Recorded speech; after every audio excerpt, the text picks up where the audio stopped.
niba udashobora gukunda mwene se ubona, wabasha gute gukunda Imana utabona? Yesu yaravuze ngo ese nimukunda abo ukunda gusa, ingorane zanyu zizaba izihe? Hagomba kuba harimo itandukanye.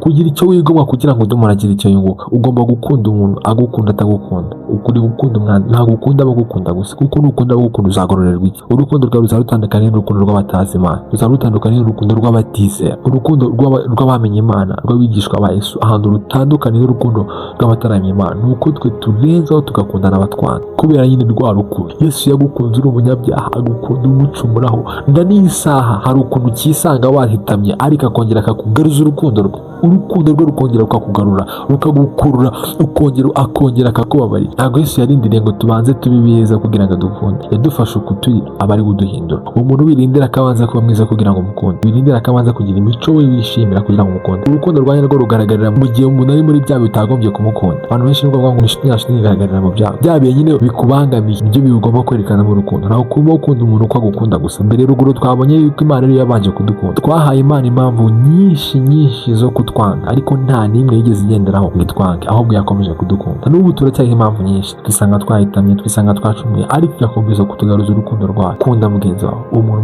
mukunde habe nubwo yoba yarakubabaje gute, komeza umukunde, kuko nawe wakunze urukundo rutangaje, rutagereranywa, tudafite uko twasobanura. Umuntu udakunda mwene se abona, yabasha gute gukunda Imana atabonye? Nguwo aba ari umunyabinyoma.